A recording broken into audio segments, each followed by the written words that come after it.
Welcome to the Faculty of Humanities and Social Science research podcast series at the University of Nottingham, Ningbo, China, the first Sino-foreign university.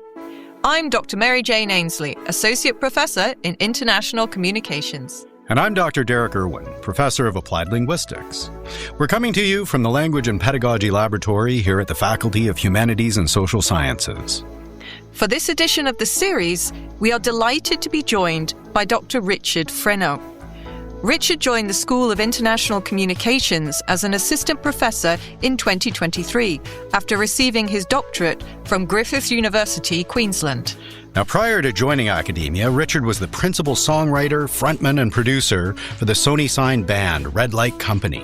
And I will say, when I read that the first time, I went down a rabbit hole on YouTube, just checking it all out. So I do encourage our listeners to check out Red Light Company as well. So in that role, he achieved commercial success, propelling their album Find Fascination to the 13th spot on the UK album charts. Red Light Company embarked on several international tours, headlining their own shows while supporting high-profile acts such as the Kaiser Chiefs, Editors, Kasabian, is that right? The Killers? Yeah. I'm just making sure I pronounced it right. Yep. I can pronounce U2, though. Yeah. Coldplay and Snow Patrol.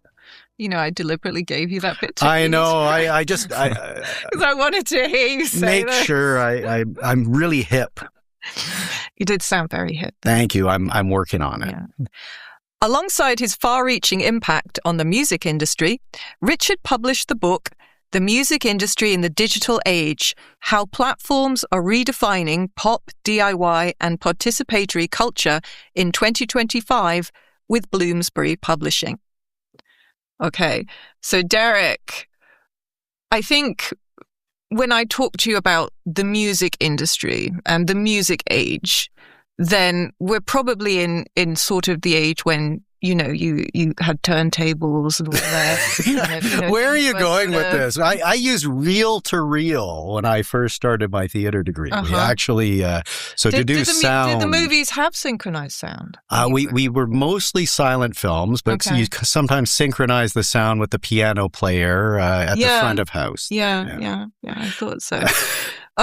Because I was sort of reading this and wondering realizing just how much the music industry has changed radically. I mean, I study film and I study the creative industries, and I see enormous change having happened there in a very small amount of time with a huge amount of changing digital tech.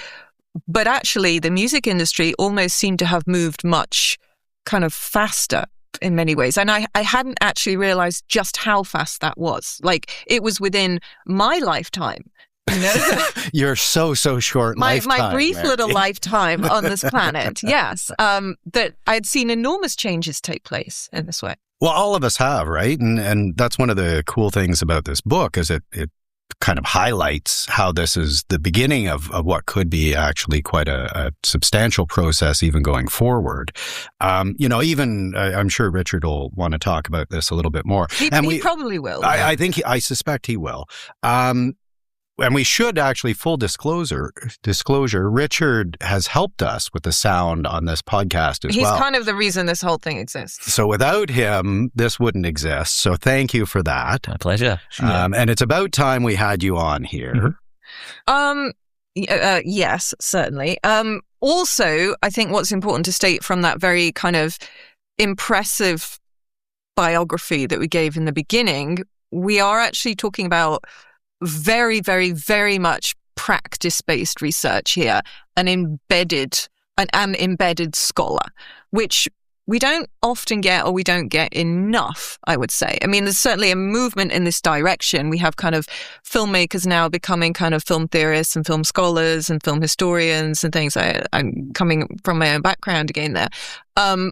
But I haven't seen that yet sort of in I would say musicology, although maybe it's more popular, maybe it's more prevalent than I think. But certainly to this level, I mean, reading Rich's bio, reading these achievements, reading just how embedded in the music industry he was. It's quite amazing, I think, to make that jump to academia. There were quite a few famous names that the kids will recognize. I recognized a couple of them myself. Did you now? Yeah, that was crazy. More hip than I thought. So, Richard, let's drag you into this conversation. I mean, obviously, the title highlights this.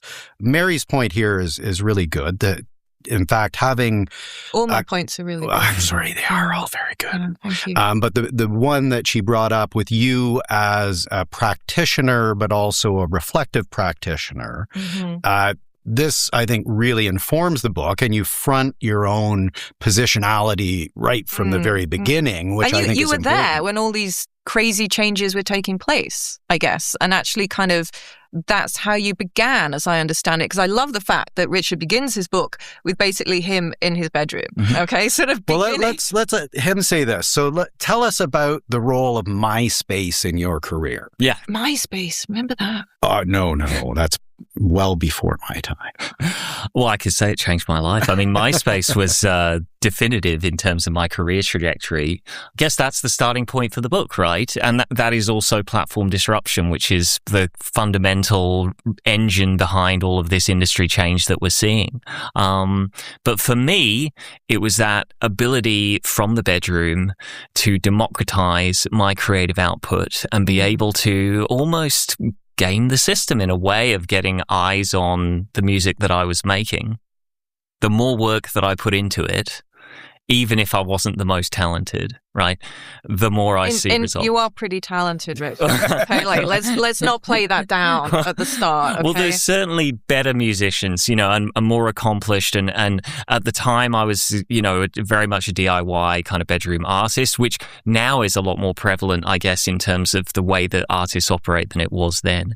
But really, I didn't question it too much because it was just the paradigm, that I existed in as I came of that age when, the music industry was, at that point. So give us a little bit of that story because you outline it briefly in the book and it is really interesting. So can you begin with Richard in his bedroom? Yeah. So I started very young, maybe when I was 14. First computer I got, I the Windows, you could only record one track at a time on the voice memo type app. So I didn't have a 4-track or anything, which is what most people would start off. So all of my recording journey started in a very digital way. And then I just built up these recordings kind of from the age of 14. I got really into it. I wasn't great in school, but I was really kind of engaged in terms of music. That was always a passion of mine from a young age. I started in bands, 14, 15, 16, realized that was something maybe I wanted to do. I never had any ambition to be in the music industry, have any success of that kind. I actually thought, maybe if I get lucky, after doing a degree in music technology, I could make music behind video games. I thought that was a fairly reasonable request. So I went into creative music technology in Hull and I did a BA in that. I got lucky enough to I contacted a ton of studios. I became a coffee boy at a studio in Cardiff. Just whatever they needed, I would go and living get the dream. Yeah, exactly. Funny story. There's a famous producer called Flood, who he's done U2 and Depeche Mode, and I worked with him briefly, but I came to realize the reason why he was called Flood was because he was such a good tea boy that he would constantly be filling up people's cups. So I thought it was some exotic. Do you have a nickname somewhere in there, Richard? No, maybe the one that I don't know. I'm kind of wondering, is this where we went wrong? Kind of, should I be knocking on the provost door, filling up coffee? And I think you could have had a whole other level of niche success. I didn't get to. I missed that one. Continue, Richard. Yeah, so the coffee boy, that was great. I was super excited when you're young, just being close to all of this fancy equipment felt like a really engaging place to be. Very ambitious suddenly at the time. I saw all these bands coming in and out and I was like, this is something I want to do. That sounds great. So I'd stay late at the studio. I got the run of the studio out of hours. I would make all of these demos, writing this music, good and bad. But then the studio owner kind of was listening to it without me knowing. He would call up the projects and listen. And he actually sent the projects to a manager in London. He was the manager of quite a seminal band called McCluskey at the time, and he came down and met me, and that was kind of where it started. He signed me as management. I put a band together.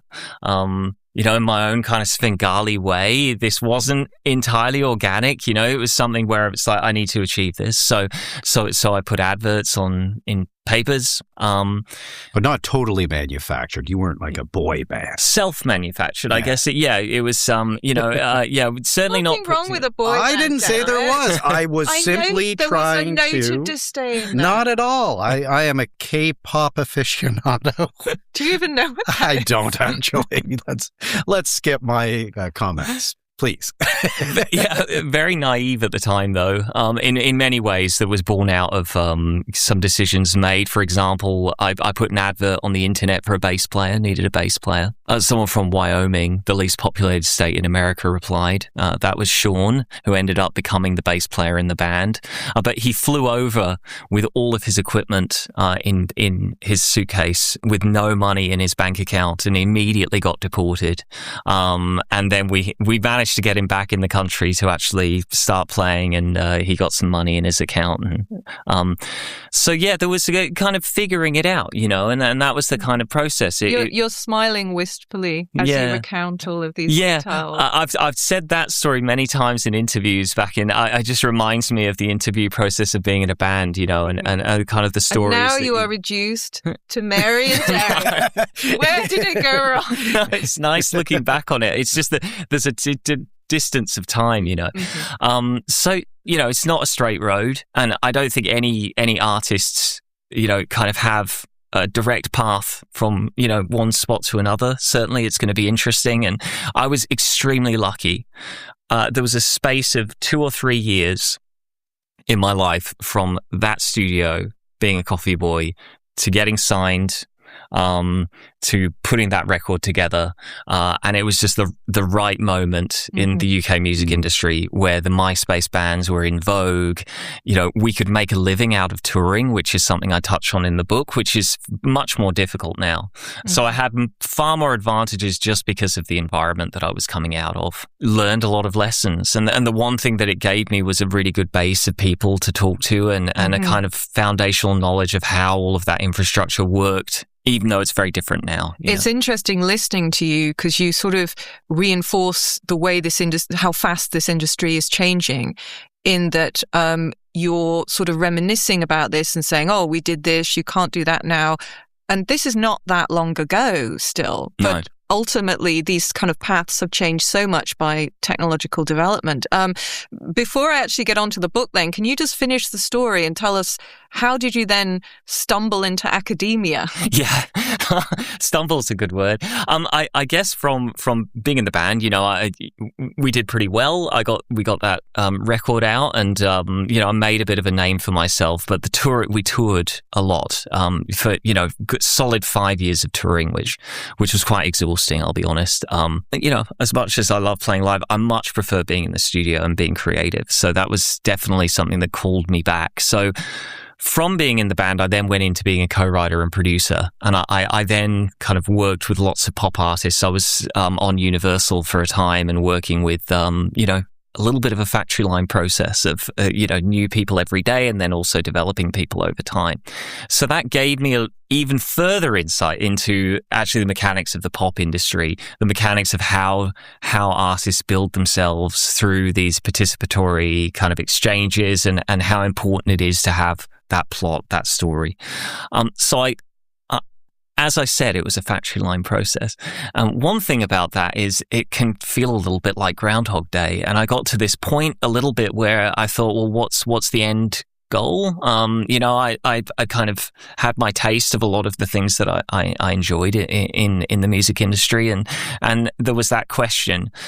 as you said at the beginning, wouldn't it be fun to be somebody who had kind of a level of experience, to then move into a space like academia where you could kind of have those conversations around it?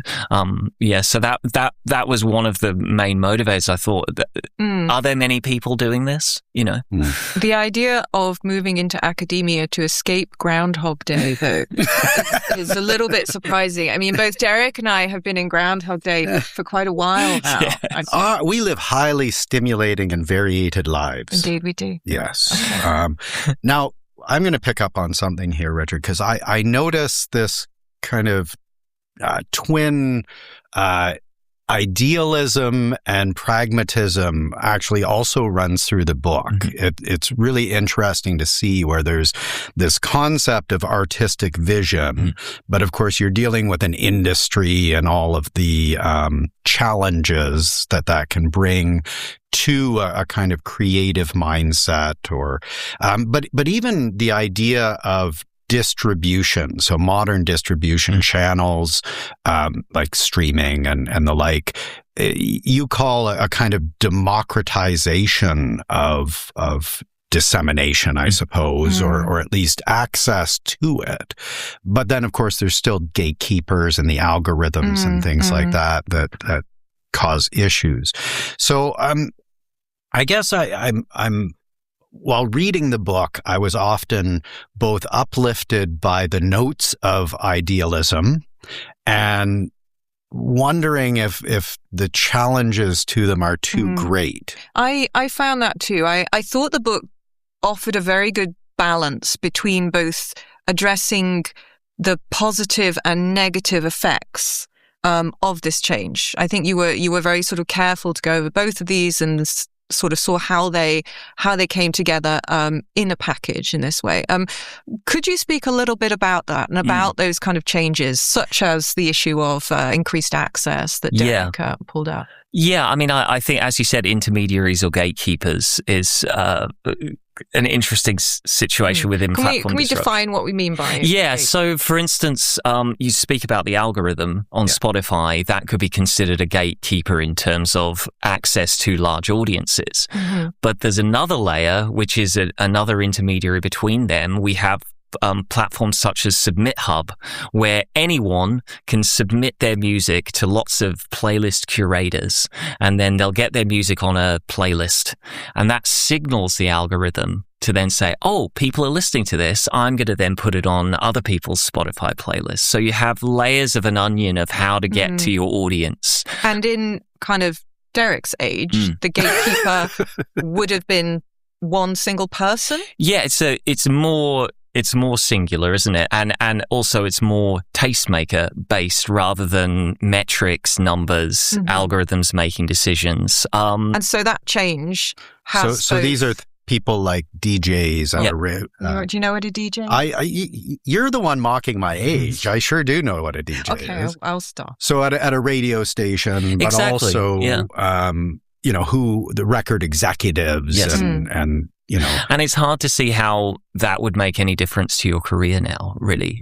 You want to be more visible online. I mean, even 10 years ago, you would have pursued blogs, online blogs, in order to get exposure, to drive buzz towards your band. But really, it's kind of driven more and more into irrelevance, and actually the only metric worth pursuing becomes this singular Spotify metric in some ways, or TikTok, or whatever the platform of your choice is. And there are lots of these platforms. As I was going through and I was, reading about these, I was kind of picking which ones meant what. So YouTube, for example, there's been quite a number of stars discovered through YouTube. But how much of that is due to a visual aesthetic as opposed to a musical aesthetic? So I'm just wondering, kind of casting us back to like a Marshall McLuhan, how much of the medium is the message and how much of it is the music? It's a good point. There's a lot of baggage with platforms as well. The way that you're perceived if you break on YouTube is quite different to how you would be perceived if you broke on TikTok. And it's different format, isn't it? So it's a longer format. You're trying to build a world around yourself in terms of artistry. But there was a long time where YouTube was the place more than 10 years ago to break as an artist, but then it became a bit of a stigma after that. And actually, artists that broke on YouTube weren't seen in such a positive light as they might have been a few years beforehand. So it's almost like picking your platform is another thing you need to be very aware of as an artist, because they offer different affordances and different types of perception of what you actually are. And would different genres be more applicable to different platforms? That's right. So TikTok, which ended up being a whole chapter in the book, which is kind of crazy to think. When I started the book, I didn't think, but it just got to this point where I couldn't ignore it anymore. It had to be. And, at one point, it was very much seen as the kind of dance video, let's, really over-egg the pop kind of market side. More and more, as I saw in the interviews, it became just this universal, you have to show up and and find a way. If you're not comfortable doing a dance, then find something engaging. But there's platforms that you just can't ignore. TikTok's one of them, You sort of begin your book looking at the early 2000s, and you mentioned MySpace as being kind of the platform that sort of changed everything in many ways. But obviously there wasn't just MySpace, as Derek said, and it didn't just end with MySpace, certainly.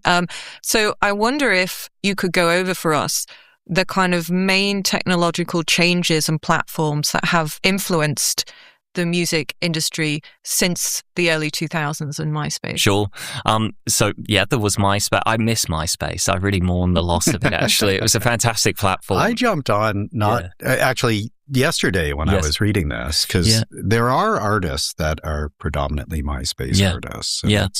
For sure. I mean, there was a whole glut of them at the time in the UK, and it became what would be called indie landfill eventually, where, it was kind of cast aside. Yes. It was, we had our day in the sun, and then, But, MySpace kind of really started it all, and then it moved over to Facebook. Almost overnight, it moved over to Facebook. By it, you mean music? The music industry. Okay. I mean, where they wanted to show up, and it forced bands to have to just follow. That's interesting, because I didn't really associate Facebook with music. Yeah, you had to. So when Red Light Company really, we got signed off the back of MySpace, but we built our profile on Facebook eventually. That was because the platform just declined very rapidly the minute that Facebook showed up, certainly in the UK. But it went off a cliff too then. Yes, yeah. Right? Because I do remember the era. I was reliving some of the indie artists that I enjoyed yesterday as well. So I was digging through and a lot of them had Facebook pages, and a lot of them were linking YouTube videos through Facebook and things like that. Yes. But as Mary was saying, it would never occur to me to go to Facebook for music. Yes. Yeah, now it would be strange. I wouldn't even update my artist page, I don't think, in terms of that. It just doesn't feel worth it. But I guess just as an aside, though, as an artist, you have to play to where your audience is. So maybe there's a Facebook niche that the boomer audience we can.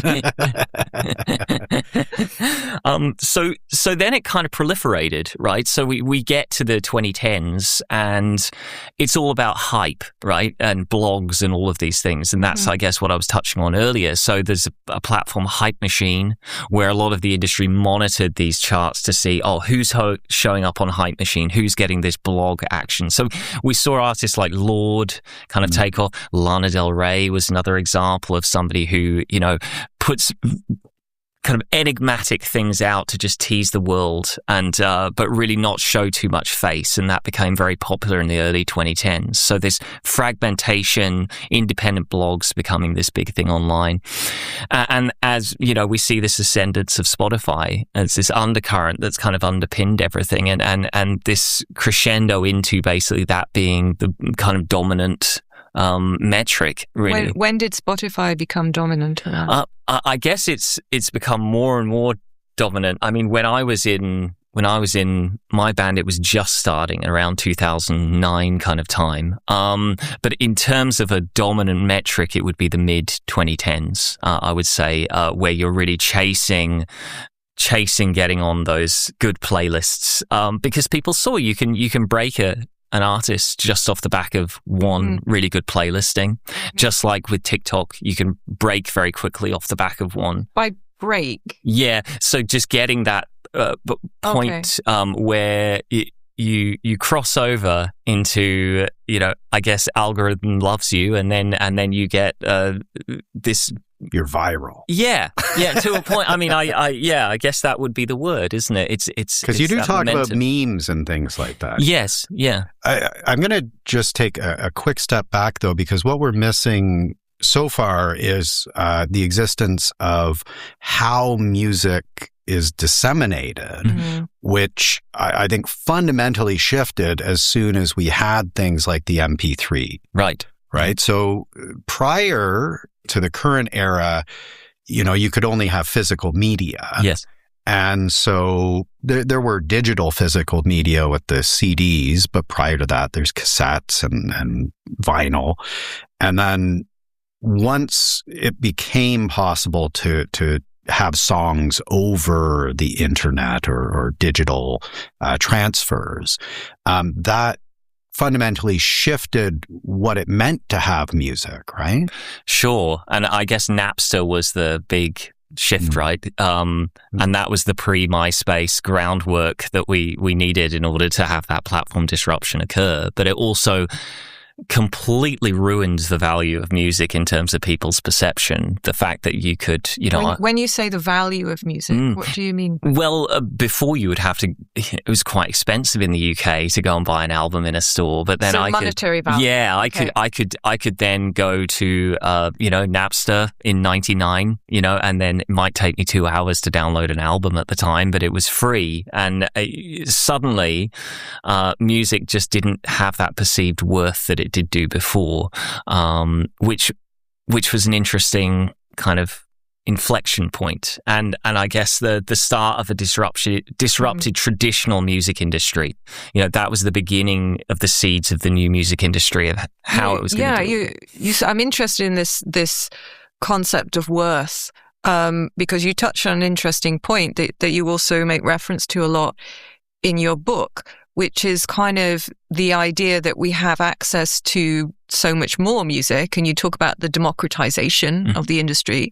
But then there's the question of quality control and the worth of music as regards quality. And there's a big sort of contradiction or tension, rather, perhaps, between those two things. And you pick on this a lot in your book. Yeah, because democratization comes at a cost to an artist, I guess, in the sense that you're all feeding from the same trough a little bit, and there's more layers, but at the same time, there's a lot more competition. So does it result in greater creative output? I don't know. That's how do you measure creative exactly output? Yeah. And a lot of people think we're living in the best creative musical time, and then others would say that actually having those more traditional gatekeepers, those curators, the radio DJs, the traditional A&R, the tastemakers, really help to shape a less homogenized kind of perspective on what creative output would be in the zeitgeist of the time. So I struggle with that a little bit. I think it's something to wrangle with, and whether it's been a positive or a negative impact. We do assume that democratization is a kind of positive way to frame something, but maybe in aesthetic terms. I mean, democracy doesn't have the best reputation these days. I am not going to get into that, but yes, certain republics who need not be named. Moving on. So, AI slop. Because you're talking about artistic integrity. We've now entered an era where, with the push of a button, people can create something which may or may not be perceived as having aesthetic value, certainly doesn't have any human soul behind it. Sorry, that's a weird way to put it, but the creator of it is not demonic music. Exactly. The computer is the demon. I'm not going that far. But what I am saying is I deal with AI in terms of large language models. I'm a linguist. And so very often what's being produced by these generative AIs is simple garbage. And I'm wondering of the effect to the music industry. I mean, you're talking about artistic value. Where are we headed? It's a really good question. I've been thinking about it a lot recently with Suno. I mean, that's been the only platform that I've used in terms of AI to test the water in terms of what it's capable of, which is quite shocking when you consider where we were at with music just a couple of years ago in terms of AI generative. It can be quite convincing. We saw, I don't know if you saw about the band Velvet Sundown. There was a entirely AI-generated band with AI-generated artwork. So this is like a Milli Vanilli for our time. Right. And they did really well. They have millions of streams on Spotify. Nobody knew that they were AI Suno-generated, except for the fact that people started noticing that they were making basically an album pretty much every week. And they worked really well on the algorithm, right? You know, and it worked. And they, if you go Velvet Sundown, I mean, I wouldn't press play because I don't want to send any clicks that way, but they have millions of streams. But then on the flip side, you know, there's an artist, Ariel Pink, very DIY bedroom pop. He co-creates things with AI. So there's a lot of sounds that you can hear on the record which you wouldn't know, but he's kind of used generative AI to kind of use that. And I think that's perfectly permissible, interesting. I mean, as long as the foundation is co-creative or generated by the artist. But I think the more interesting question perhaps with AI is if it starts training itself on itself. Right. Yeah, we do have that in terms of these large language models now. Yeah. You have a Ouroboros of snake eating its own tail almost. You worry if cultural production, because it is invading cultural production, music, film. You wonder what the future of that is if it's... Does it veer off into its own? I mean, maybe we'll eventually have a genre that's identifiable. I'm not as opposed to AI creatively as I thought I would be, having seen its potential in terms of as a co-creator. I think slop is definitely not to be enjoyed, but you know, there are moments where it's a very powerful tool.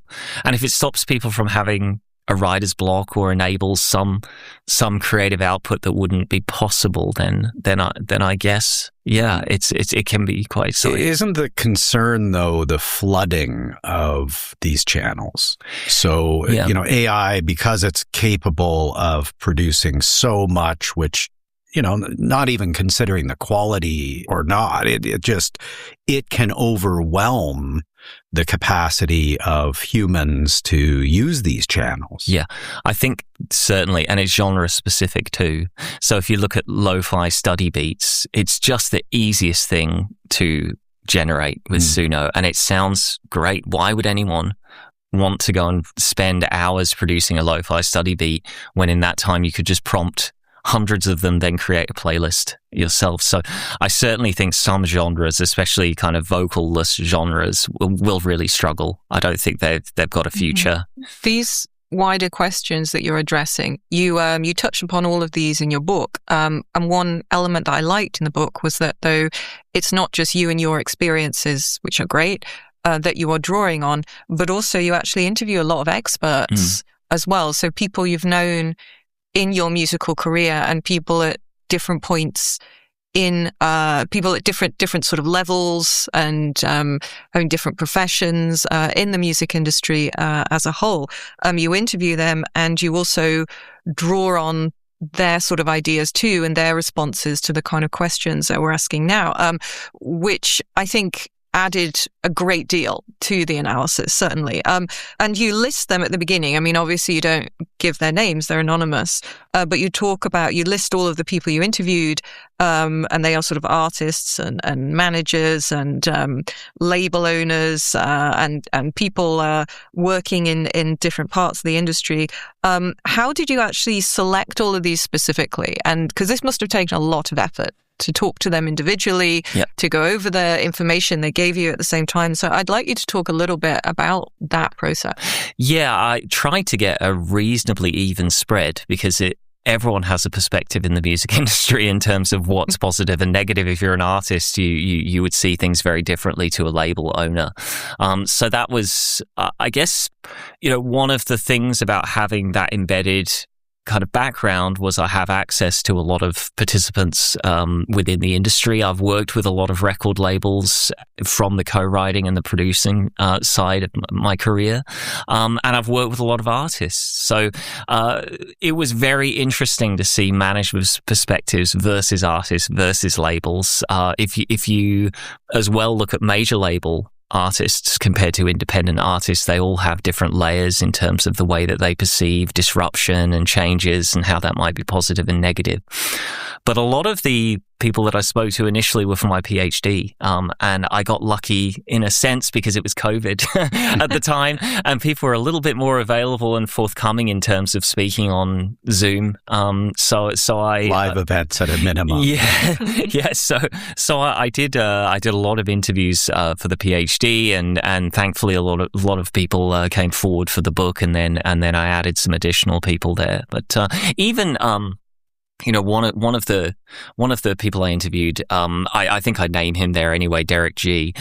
He's quite an influential kind of tastemaker on platforms. He didn't really exist in terms of the role that he has in the music industry while I was doing my PhD. It's an emergent role. He's very popular on Instagram, and becoming like the new radio station gatekeeper that you mentioned before. These people who are seeking out curators, they're seeking out somebody to tell them a little bit more rather than just this algorithm. They want to be told what's good, what's bad, or have an opinion at least. So that was an interesting addition. I thought he added a lot of value to the narrative there. Yeah. That also brings me to another point that I pulled up on here, which is the kind of one of the major effects that this use of, you touched upon it earlier, multiple sort of platforms and the branding of artists. You talk quite a bit about the branding of artists and how now that is actually just as important, if not more important, than the music, and how that's something you do kind of yourself. But one issue that I pulled up and that was of interest to me in the book, particularly as a film scholar, was this notion of boundaries, personal boundaries and privacy being pushed to the limit in this way. And I wondered if there is a sort of a redefining in a way of what privacy is, of what the human is, of what the personal is in this way. And I also wondered if you kind of, as an artist yourself, also experience this at all, because you do sort of pull it up in the book there. Less so, I think, than probably artists today. I mean, I still maintain putting things out, and you have this chronically online need, just because that's what's required in order to maintain a presence as an artist, as a filmmaker, as anything within a digital economy. I hadn't realized how much, I guess, that had changed and how much that was actually something that you saw much less, I suppose, even 10 years ago. Well, you have more of a proliferation of platforms, right, that you need to service. So you need to create bespoke content for different platforms as an artist, which spreads you very thin. For instance, the format that might work on an Instagram reel might not be ideal for a TikTok video. Likewise, a YouTube video would be a longer format. So not only are artists spread thinner because you're expected, and competencies, I guess, is the important word. They're expected to have competencies as a filmmaker, short film, music producer. You're expected to have this engaging persona, which creates this artist profile, this story around you. So there's all that downward pressure in terms of workload of filling content boxes. But as I said in the book, there's this discomfort of putting yourself out there in a lot of ways, and how you present yourself, and whether you need to put that face on, or whether it's you being your authentic self, and what that means in terms of authenticity. I think obviously it's very different for different people. It seems to be very much a generational thing as well. Sure. Well, except the concept of celebrity goes beyond this, right? Yeah. So, I mean, that core element has been around for quite a long time. But it was always very curated. Like the distance between the person and the star image, I feel was greater than now. Yeah, you usually had a lot more help in terms of cultivating things, and also you could be a little bit more enigmatic, I feel like, behind a little bit of a frosted glass, whereas now it would be very, very difficult to build a kind of presence without giving of yourself large amounts of... And young people... I hate that phrase. Automatically like you. excludes me. Young people are okay with that. Yes, this is sort of this idea that I sort of almost wonder if privacy as a concept is something that has actually changed generationally. I think that's a good point. I think perhaps some of the artists that had been in the industry for longer or were older were less comfortable with, and they're grown up with a different sensibility of how they consumed music. So their idea of what an ideal artist is would be very different to a generation that was entirely brought up on TikTok. That's interesting. Was that generational switch, that different attitude to music, that different attitude to digital tech, was that very noticeable within the artists you worked with, and was there almost a cutoff point? Yes, and I think you said yes really quickly there. I think we have a revelation here. Yeah, perhaps that was one of the reasons as well why I ventured away a little bit, because you don't want to feel too much like the old guard a little bit, and I think there is an element of you need to stay really on top of that stuff in terms of a creative, in terms of how you create. And by the time I got to the end of my time as a co-writer, people were writing songs for TikTok. Mm-hmm. Specifically front-loaded hooks within the first 10 seconds, and it was all being manufactured in that way, and that wasn't something I felt particularly comfortable with, and maybe that was a generational shift that I mean, we say generational, but it's almost half generational, quarter generational, isn't it? The change has been so quick that I think it does have that kind of faster turnover. Yeah. So we ask everyone this question. Has there been any criticism of the work? So you have this book that's come out. It's obviously you're most of it's factual, but it's also personal, and it's taking a particular stance on artistic value vis-a-vis the production and dissemination of it. Has anyone come out against this or complained? No complaints. I mean, within review, I think there is an argument to be had for the fact that this is just a snapshot in time. As we've kind of discussed, this is rapidly changing. You can't... And you are very clear in the book. Yeah, you can't write a definitive argument about the state of the industry that's going to continue on. And even now, I can see parts of the book which probably need updating. The inspiration for the book started from Keith Negus, who was an academic. He wrote a book called Producing Pop in 1992, and it's this window into the world of the peak of the traditional music industry. And I always thought that was fascinating, this idea of, let's just create a snapshot of where we are. Other than that, there wasn't really any pushback, but I can certainly see that it's a snapshot. It's not a definitive kind of idea of how you should operate moving forward. What are your plans next then? If you after we have this little snapshot, what's the next one? Yeah, I guess papers. I've been busy writing a lot of papers. But I did enjoy the book. I really enjoyed the process.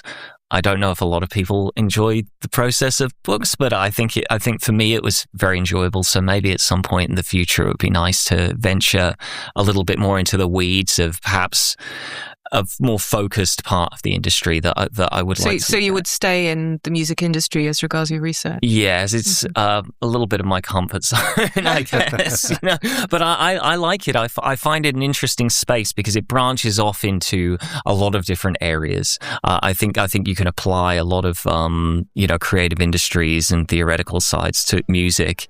So it's a nice jump off point for me, and all of these questions. One of the papers I've just finished is about nostalgia and how we perceive these old or dead formats that we used to look at, how that shapes our collective memory. So you can really use music as a coat hanger for exploring these issues. Thank you very much, Richard. Thanks, Richard. I have lots more questions, but we'll take them offline, and hopefully we'll have you back again to discuss some of them. It was very enjoyable. All the best. Yeah, thank you very much. Much appreciated.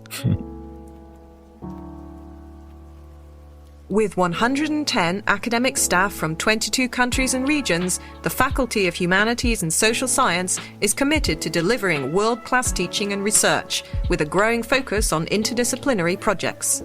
Our faculty includes the School of Economics, the School of Education and English, the School of International Communications, and the School of International Studies, as well as the Language Centre.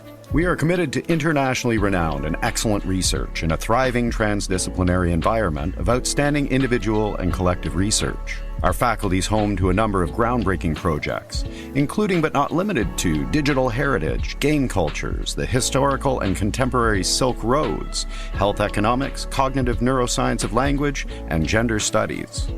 The Faculty of Humanities and Social Science is also proud to host a high percentage of international staff who bring expertise to areas such as history, politics, journalism, media and film studies, education, English, micro and macroeconomics and more, as well as a wealth of experience from international universities. We strive to offer an education and student experience reflecting the most up-to-date knowledge, and achieve this through the close integration of teaching and research. Our research-led teaching places cutting-edge knowledge at the center of our curriculum, while our academic staff actively engage our students in their ongoing research activities.